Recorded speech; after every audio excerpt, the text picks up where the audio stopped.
Monsieur Oxiel, bonjour. Vous êtes venu en Saumurois pour soutenir les candidats dits de gauche. Certains ne sont pas encartés au Parti Socialiste. Qu'en pensez-vous? Je réponds à des invitations et je soutiens des candidats progressistes qui ont accepté que je participe avec eux à cette journée dans le Saumurois. Je suis souvent dans le Saumurois puisque m'occupant de façon assez importante du secteur de Fontevraud notamment, ayant une contractualisation avec l'agglomération de Saumur, je suis souvent, je ne viens pas simplement là à l'occasion des campagnes électorales, mais c'est très clairement pour soutenir les candidats progressistes et écologistes que je suis aujourd'hui dans le Saumurois, comme je l'étais avant-hier dans le sud Vendée, comme je serai demain dans la Sarthe. Que pensez-vous des forces et faiblesses de Saumurois? Alors, je crois que cette région-là a beaucoup d'atouts, a une histoire riche, un patrimoine reconnu non seulement nationalement mais mondialement, mais qu'il y a dans un certain nombre de secteurs, et le Conseil régional a essayé de contribuer à travers, dès 2005, à travers un certain nombre d'études pour voir comment on pouvait mieux structurer la dynamique qui était nécessaire d'accompagner au niveau du Saumurois. Alors il y a bien évidemment des réalités économiques très très fortes qui sont liées à la viticulture, qui sont liées à tout ce qui concerne l'agriculture et au-delà de l'agriculture, un certain nombre d'activités, y compris qu'on m'a fait visiter ce matin, tout ce qui concerne l'horticulture notamment, les productions de semences, donc, qui sont caractéristiques non seulement du Saumurois, mais plus largement du Maine-et-Loire et de la région des Pays de la Loire. Il y a bien évidemment le secteur du tourisme, la filière équine qui a essaimé, y compris jusqu'en Chine, grâce aux relations qu'on a pu établir. Il y a des secteurs qui ont connu des difficultés, je pense aux champignons notamment, pour lesquels la région a apporté son concours en la matière. Et puis il y a le secteur industriel. Je crois qu'il est tout à fait essentiel, et il y a des sujets d'actualité concernant notamment la formation de certains BTS liés à la maintenance industrielle. Il faut, je crois, que cette région, comme l'ensemble de la région des Pays de la Loire, contribue à maintenir une activité industrielle. Sans activité industrielle, que ce soit lié aux industries agroalimentaires ou aux industries de la mécanique en l'occurrence, il n'y a pas d'avenir pour l'emploi. Donc notre rôle, c'est d'essayer d'accompagner cette démarche-là le mieux possible, établissement de formation, mobilisation des territoires à travers les contrats de territoire, et puis action spécifique dans un certain nombre de domaines, notamment pour ce qui concerne, et on l'a vu aussi ce matin, l'installation des jeunes agriculteurs sur les bords de la Loire. Les investissements de la région sont souvent très conséquents. Elle est parfois peu lisible. Qu'en pensez-vous? Je crois qu'il y a des marges de progrès en la matière, effectivement, d'une manière plus générale, dans l'organisation et la lisibilité des institutions. Il y a une certaine confusion qui est entretenue entre qui est responsable de quoi, l'État, l'Europe, la région, les départements, les intercommunalités et les communes. Je pense qu'il n'y a pas beaucoup d'efforts à faire pour pouvoir rendre plus lisibles les responsabilités qui sont celles des différentes collectivités locales dont on a besoin. Le discours récent du gouvernement et du président de la République, considérant qu'il y a trop d'élus, il y a trop d'institutions, est un discours scandaleux, n'est-ce pas?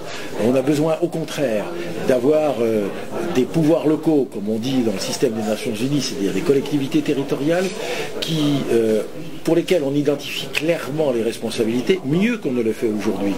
Mais heureusement, que dans cette période de crise, il y a les collectivités locales, les communes, les intercommunalités, le département et la région, pour justement réguler cette période de crise et faire en sorte que les services publics locaux, qui par ailleurs au niveau national sont complètement démantelés par l'actuel gouvernement, puissent être maintenus pour faire en sorte que le lien social, la régulation, et notamment pour ce qui concerne le département, tout ce qui concerne la solidarité, aussi bien en direction des personnes âgées qu'en direction des chômeurs ou des personnes handicapées, tout cela est essentiel au fonctionnement de la société. Donc on ne peut pas considérer que les collectivités locales soient un frein à l'action ou soient nuisibles au développement de notre pays. Il y a des clarifications, il y a des identifications.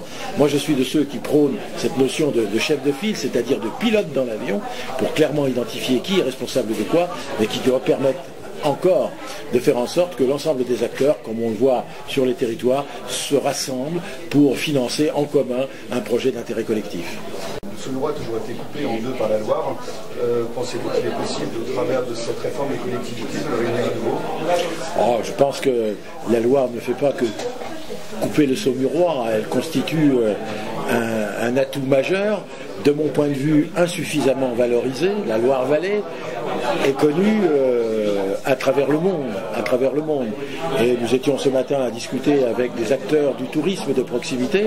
Je pense que c'est le rôle de la région, notamment à travers ma propre implication au titre du conseil régional sur Fontevraud et à travers les outils qu'on vient de mettre en place sur Fontevraud, pour faire en sorte que l'on puisse donner un rayonnement supplémentaire à ce territoire magnifique qui est le territoire traversé par la Loire. Mais je ne pense pas que la Loire ne fait que séparer deux territoires.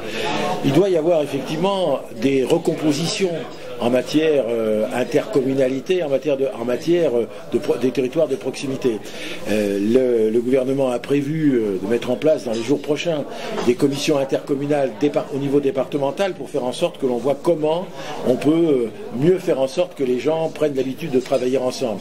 Le conseil régional n'a pas modifié cette démarche-là parce que je crois que ça ne doit pas être une démarche administrative, technocratique ou politique. Il faut d'abord que les élus aient envie de travailler ensemble. Alors si la Loire a pu à un moment donné séparer les territoires, physiquement c'est une réalité, je pense qu'il y a aussi quelques ponts qui existent et notre rôle c'est parfois de faciliter la création de ces ponts, non seulement sur le plan physique, mais aussi au niveau des états d'esprit. Sophie Saramito nous a parlé d'un soutien fort pour Festivini de la part de la région. Alors, je suis venu à cette manifestation au mois de septembre. Je crois qu'elle avait un beau slogan, 12 plats à 12 vins. J'ai consommé avec modération. Et en tout cas, c'était très très bien.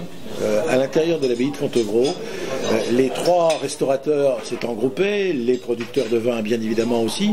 C'est une très très belle manifestation. J'ai proposé à ce moment-là que si les acteurs, je ne souhaite pas m'occuper de ce qui ne me regarde pas au titre de la région, mais si les acteurs, au-delà de l'aide financière, si les acteurs souhaitent qu'on apporte une aide en la matière, y compris à travers l'abbaye, y compris à travers la région, je trouve que c'est une très belle idée et qu'il faut encourager. J'ai même proposé que quand les TER puissent faciliter, comme on le fait pour d'autres manifestations sur Nantes ou ailleurs, on l'a fait à Chalonne aussi à l'occasion de la foire des vins récemment, qu'on puisse faciliter les déplacements.